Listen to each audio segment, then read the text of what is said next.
The Walking Dead. There wasn't a guard on the gate. Resident Evil. Dead Rising. Night of the Living Dead. Whether you are a hardcore fan or not, we have all heard the term zombie in one way or another. They are often associated with Halloween gatherings. They can be seen all over your television screen. They can be seen in movies of Hollywood. But have you ever wondered just where exactly the term and the general idea of the widely known zombie came from? More of a myth than a reality, zombies have been a part of history just as much as the pyramids in ancient Egypt, the Colosseum in Rome, and the witches of the Salem trials have been. I am your host of all things obscure, Queen of the Macabre, Samantha Rose, and I implore you all to take my hand once more and allow me to lead you through the mists of time, where we will unearth the bones of history and discover the dark secrets of the undead. The word zombie has been applied to several different types of creatures throughout the course of time. All of these generally sharing a few distinctive and defining characteristics above any else. Most importantly of these is a severe lack of free will. Zombies are usually completely subordinate organisms, either to some outside force such as a sorcerer, or to an otherwise overwhelming desire such as the insatiable need for human flesh, or straight up revenge, or to just cause mayhem and unleash violence everywhere that they go. Another rather important distinction made by some fanatics is that a zombie is the animated corpse of a single being, mostly the form of a human. Zombies are frequently depicted as shambling and rotting, although in some instances their bodies may have been preserved, which is a bit scary to think about, I feel. This especially being the case whenever magic is involved, and zombies may sometimes display highly superhuman characteristics, such as increased strength and speed. The zombie can be created in a variety of ways. The earliest depictions of these draw strongly from Haitian Vodou, often represented in large part the act of witchcraft as a means of reviving corpses. Necromancy, in particular. Haitian zombie are said to be created by maleficent priests or sorcerers for the sole purpose of doing their evil bidding. There are two potential parts to the whole voodoo process. First, a zombie astral is created by removing part of a person's soul. Then, this particular part of the soul may be used for further magic, which includes the revivification of the person's corpse. Methods of zombification, developed mostly in fiction pieces, often include radiation exposure and contagion as the root cause of this process. Most notably in the latter sense is the danger of a so-called zombie apocalypse, in which the eventual zombification of the entire human population through virulence seems to be quite inevitable. Zombies are often depicted as proliferating by killing or mass infecting others, usually done by biting, who then go on to become zombies themselves. It is generally more accepted that the impulse and the drive experienced by the Walking Dead resides within the brain. And so, removing the head or otherwise destroying the brain-body connection will put a definitive end to the zombie. But we all know that they always come back, right? Anyways, because zombies are in most cases already deceased, it is often deemed an impossible task to kill them with any conventional methods, such as a gunshot, poisoning, or even stabbing. Unless, however, the brain itself is damaged or destroyed, then the zombie will walk forever. In instances where zombification is caused by the use of magic, a zombie may then potentially be stopped by the death of its master above all else. The word zombie itself first entered the English lexicon during the 18th and the 19th centuries.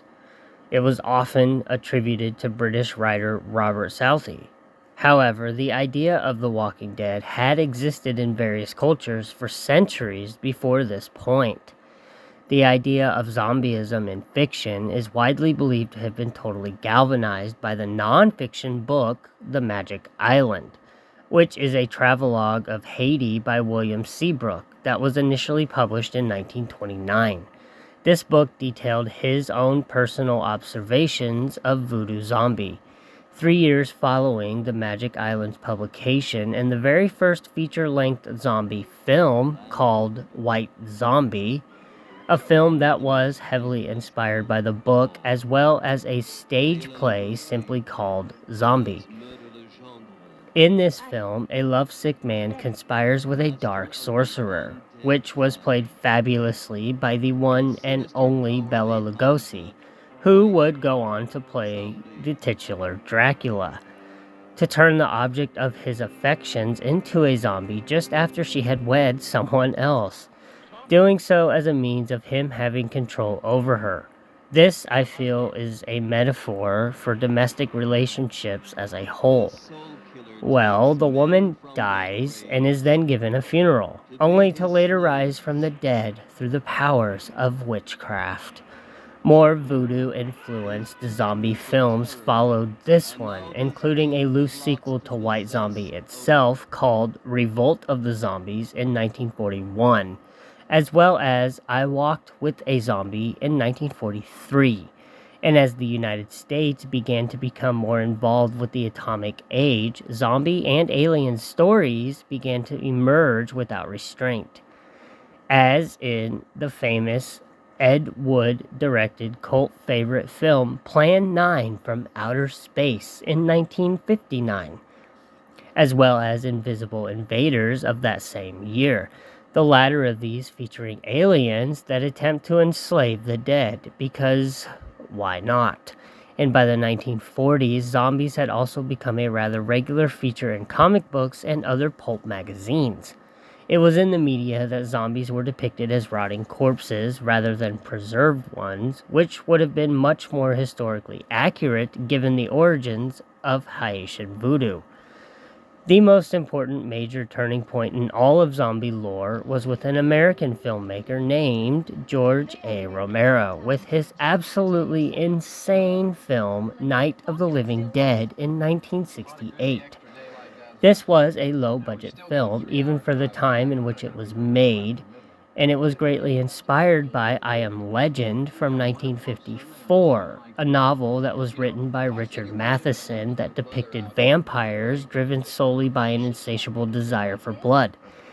This film would single-handedly solidify the zombie concept that would go on to persist for decades upon decades. The film revolves around a farmhouse full of people under attack by the Walking Dead that have risen from their slumber by vague means of radiation. Romero never intended for this movie to be a full-blown monster movie, instead enacting a sense of social commentary, and the narrative centers heavily on the inability of the living to cooperate with one another in order to save themselves from the rising undead threat. Ironically, the word zombie was never said once in Night of the Living Dead, Romero himself saying he was not influenced directly by Haitian folklore, and the creatures were simply referred to as ghouls or flesh eaters. It was the fans of the film and of Romero himself that would coin the term zombies. Romero revisited both his ghouls and his social commentary, this time tackling the ills of consumerism of all things, with his hit follow-up Dawn of the Dead in 1978, in which a handful of living people attempt to escape the undead by hiding out in a shopping mall. He followed up with a number of other related films over the next several decades, such as Day of the Dead in 1985, Land of the Dead in 2005, Diary of the Dead in 2007, and Survival of the Dead in 2009. Despite its social commentary-related roots, the film Night of the Living Dead is what initially opened the door wide for hundreds and hundreds of zombie appearances in the years that followed its release, especially so during the 1980s. Of these was an unauthorized Italian sequel to Dawn of the Dead called Zombie 2, which was released in 1979 as Zombie, and several more Italian zombie films that then followed in its wake. In the United States, the wildly popular film Friday the 13th, which featured the zombie-like Jason Voorhees, hit the big screen in 1980. And in 83, Michael Jackson released the epic video for his most well-known song, probably, Thriller, which was essentially a horror-filled romp that featured fantastic dancing zombies. Zombie comedy began to gain its own bit of steam as well, and humorous zombie films such as Night of the Comet in 1984 followed as well. Romero's Night of the Living Dead co-author John Russo worked on the first in a series of spin-offs of their seminal work, The Return of the Living Dead, released in 1985, which in turn spawned a number of its own sequels. In addition to being a popular zombie comedy among the masses, Return of the Living Dead is what contributed hunger for human brains to the mythos of zombie lore. Zombies were popular during the 1990s even, which released a remake of Night of the Living Dead at the turn of the decade, and director Peter Jackson's humorous gore-fest Brain Dead in 92, also known as Dead Alive. All of this making this decade into what would end up becoming the most notable for bringing zombies to the forefront of video games. In 96, we got Resident Evil by Capcom, known over there as Biohazard, a game in which the protagonists attempt to navigate a zombie apocalypse caused by the spread of a man-made virus. Several sequels were released for various gaming consoles, with remakes popping up in more modern times, and these spawned the series of films with the same name.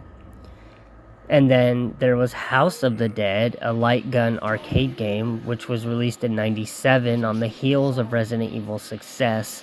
This also birthed several of its own sequels and a big screen adaptation in 2003, which I didn't really think was all that good. The popularity of zombie-based video games also contributed in part to the rise of Asian zombie films, including Hong Kong's Biozombie in 1998, as well as several others throughout all of Japan. It wasn't until the turn of the 21st century that zombies really boomed in popularity.